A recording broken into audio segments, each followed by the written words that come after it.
கர்த்தருடைய பரிசுத்த நாமத்திற்கு துதி கனம் மகிமை உண்டாவதாக.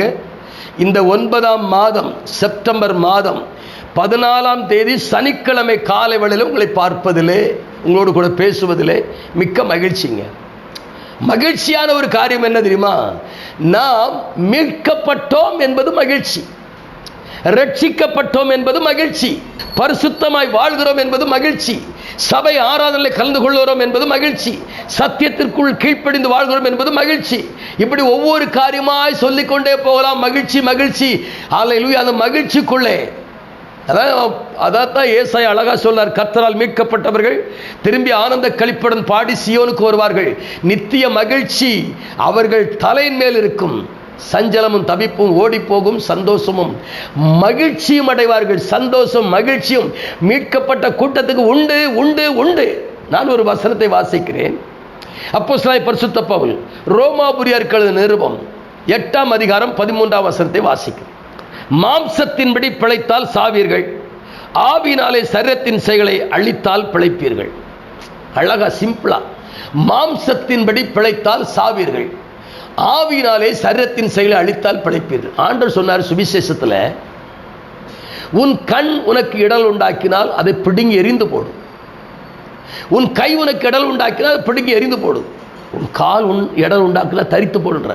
அப்போ தவறான இடத்துக்கு போகாத, தவறான செய்யாத, தவறான பார்க்காத அப்படிங்கிறதுக்காக அந்த காரியத்தை அவர் சொல்றார்.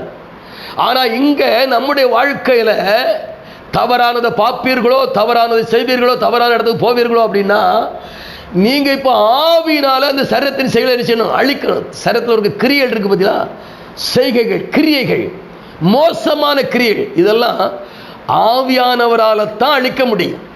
சோத்திரம். எதால் அழிக்க முடியும்? ஆவியினால தான் அழிக்க முடியும், இல்லாமல் அது அழிக்க முடியாது. அப்போ ஆவியை பெற்ற நாம அடிமைத்தனத்துக்குள்ள போகக்கூடாதுல்ல, அடிமைத்தன வாழ்வுக்குள்ள போகக்கூடாதுல்ல, சிறைக்குள்ள போகக்கூடாதுல்ல. அடிமைத்தனத்திலிருந்து மீட்டெடுத்து உங்களை அப்பா பிதாவே என்று கூப்பிடுகிற புத்திர சுவிகாரத்தின் ஆவியை கொடுத்திருக்கிறாரே, இதை கொண்டுலாம் நீங்க மேற்கொள்ளணும். இந்த ஆவியானவரை கொண்டல்லவா நீங்க முறியடிக்கணும். எதை? சரீரத்தினுடைய கிரியைகளை, செய்கைகளை, மாம்சத்தின் கிரியைகளை. மாம்சத்தின் கிரியை அழிக்கப்பட வேண்டும். மாம்சத்தின் கிரியை இருந்துச்சுன்னா உங்களை வளர விடாதுங்க. ஆமா, எண்ணங்களை, சிந்தைகளை அது ரொம்ப அதிகமா பாதிக்கக்கூடியதுன்னு கேட்ட சிந்தையத்தான். சிந்தை. இப்ப பாருங்க, தவறான எண்ணங்கள், தவறான சிந்தைகள், தவறான நினைவுகள் எல்லாம் எதிலிருந்து வருது அப்படின்னா ஆத்துமாவிலிருந்து வருது, சிந்தையிலிருந்து வருகிறது. அதனால தான் அவர் சொல்லாரு, உங்க மனம் என்ன ஆகணும்னா புதிதாக வேண்டும் அப்படின்றார். ரோமர் 12:2 சொல்லார்ல, உங்க மனசு என்ன செய்யணும்? உங்க ஆத்துமா என்ன செய்யணும்? உங்க மாம்சம் என்ன செய்யணும்? மாறணும், புதிதாகணும் அப்படின்றார். அப்ப புதிதாக்கப்பட்ட வாழ்க்கை வந்தா நீங்க என்னவாயிருவீங்கன்னா, மாம்சத்தின் கிரியை அழித்து, என்னங்க, மாம்சத்தின் கிரியை செய்களை அழித்து ஆவினாலே எழும்புவீர்கள், மகிழ்ச்சியாக எழும்புவீர்கள்.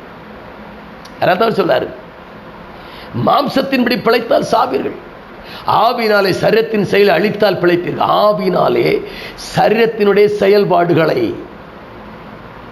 இயேசுனார், ஒரு பெண்ணை இச்சையோடு பார்க்கிறவன் அவளோடு விபச்சாரம் செய்தாயிற்று அப்படின்றார். புரியுதா உங்களுக்கு?